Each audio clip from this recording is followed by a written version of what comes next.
今日我哋揸車去五台山景區。五台山好大嘅，冇2-3日根本玩唔晒。最好嘅旅遊方法梗係自己揸車啦。景區嘅主要大門喺南門，另外仲有西同埋北門。如果想揸車入南門呢，就要提早喺網上預約。節假日基本都約唔到噶啦，咁啊只可以停車喺南門外面嘅大停車場，拖住啲行李入景區坐大巴。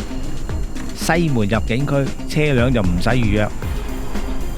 咁啊佛光寺喺五台山西門附近30公里，所以我哋直接揸車由西門進入五台山景區。中國4大佛教名山分別就係山西五台山、浙江普陀山、四川峨眉山、安徽九華山。不過如果講名氣最犀利嘅，五台山當之無愧。五台山自從東漢起咗大夫靈鷲寺之後，去到唐代發展係最鼎盛，成個山嘅寺院超過360間，僧侶萬幾人，成為咗國際嘅佛教中心。一路去到清代嘅康熙、乾隆皇帝，亦都多次嚟呢度朝拜。而家留低仲有47座寺廟。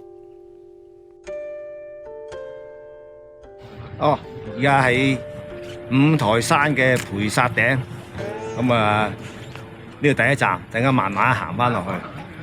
今日好凍啊！今日係琴晚零下8度啊！而家啲雪都未融㗎，睇下。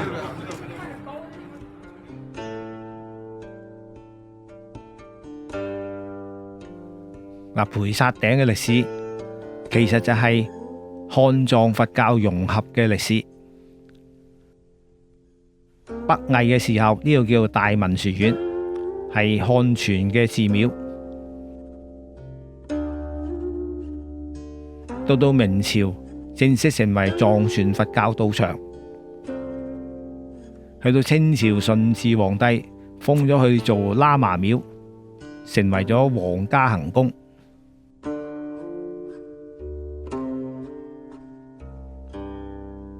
碑亭裏邊係乾隆漢白玉40蛟龍玉碑，呢塊係五台山石刻書法藝術嘅珍品。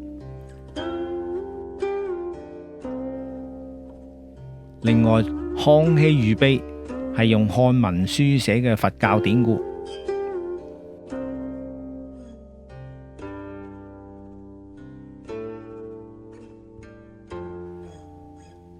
我哋企緊呢座山就係靈鷲峰，山門牌樓上面嘅字呢，都係康熙親自題嘅。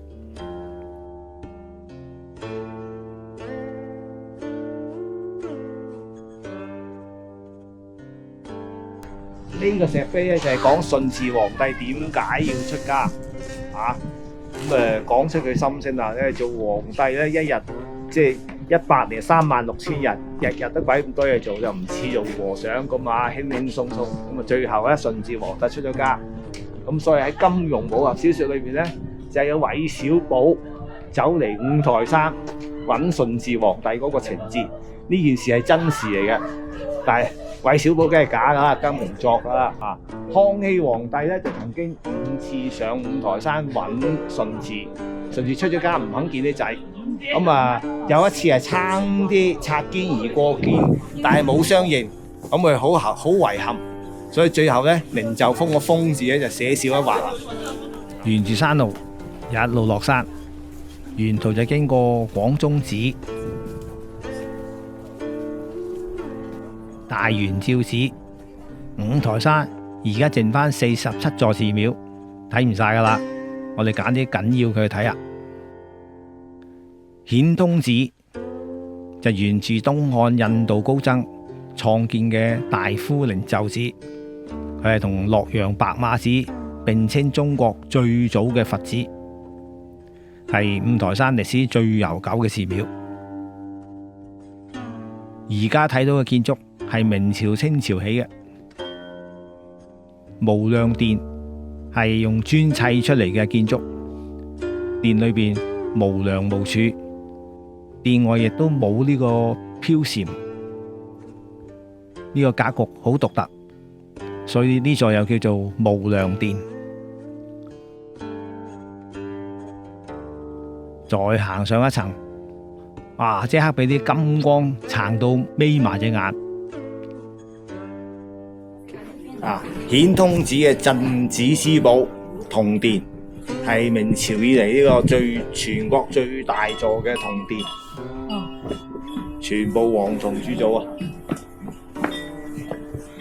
喺明朝萬曆33年，即係1605年，用咗10萬斤銅整體鑄出嚟嘅，高8.3米，闊4.7米，深4.5米，係國內保存得最好嘅銅殿之一。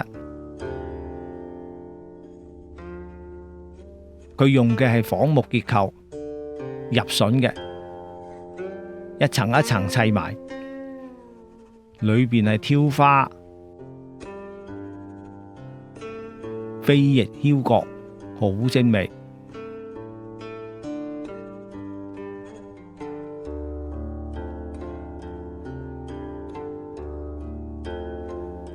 五台山旅遊最低限度要玩2至3日，因為核心嘅景區嘅廟一日點都行唔晒噶啦。